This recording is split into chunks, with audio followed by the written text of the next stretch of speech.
Hey guys, Sean here and welcome to the F1 Word. Now Mercedes are the latest team to unveil their 2018 Challenger as the covers officially came off the W09 shortly after its initial shakedown and filming day at Silverstone. In this video, I'm going to be giving my initial impressions of that car. This is not a technical analysis. That will be on Sunday during our live stream, where we will be taking a closer look at the Mercedes, the Ferrari and the McLaren. So first off then, and a look at that livery, it is really the main thing that gets focused on during these launches because these cars, as I've said before, are just the bare bones. You could almost just call them show cars, to be honest. But the livery itself hasn't really changed at all compared to the 2017 one, which I know a lot of people have called boring. To be honest, I didn't expect it to change too much, and I certainly don't expect Ferrari to change too much either. You know, these are the team's historical colours, it's part of their brand, and it's highly unlikely that they're going to change massively. Obviously, the halo's on there. There's just no point me going over this in every video because at the end of the day, the halo is what it is. Having a first look over that car, I have to say I am very impressed with the packaging at the rear end of the W09. I mean, the 2017 Mercedes was very impressive in that department anyway, but they seem to have gone to new extremes with this. And look at the size of those side pods. They are considerably smaller than those on last year's car. Very impressive. I don't feel like that packaging is quite as impressive as the Red Bull, but it still looks great nevertheless.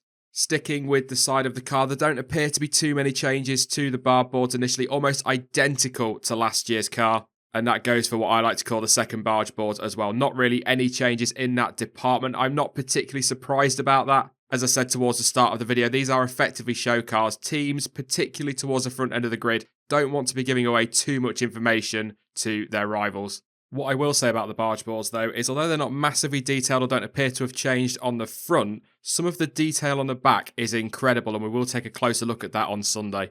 Around the front of the car then, and again, not huge changes in this department. I have to say as well, those air intakes on the side pods are massive compared to the Red Bull, but still quite small by F1's previous standards. What the front shot does highlight, though, is some of the changes to the floor and some of those intricate details I was talking about there in and around the barge boards, particularly behind. You only just see them, but like I say, we will talk about those on Sunday. The final thing I wanted to talk about in this video is at the rear of the car and that T-wing. As we saw with the Williams launch, teams are experimenting with lower placement of that T-wing, but that is absolutely tiny, especially when you put it side by side with the one on the Williams.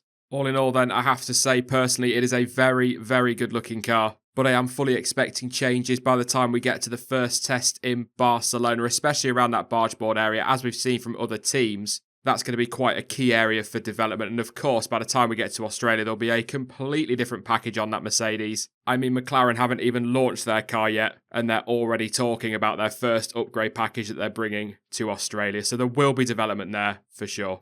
Obviously, there is a lot more detail on that car than I have gone over in this first impressions video, but me and Jonty are going to spend the next couple of days having a really good look at that, the Ferrari and the McLaren, and we will be live at 6 PM UK time on Sunday to go over them in more detail. I will be back in just a few hours' time for my first impressions of the 2018 Ferrari, but in the meantime, you can follow me on social media. Links to Twitter, Facebook and Discord are all in the description down below. But as ever, thank you for watching. I've been Sean. This has been the F1 Word, and until next time, goodbye.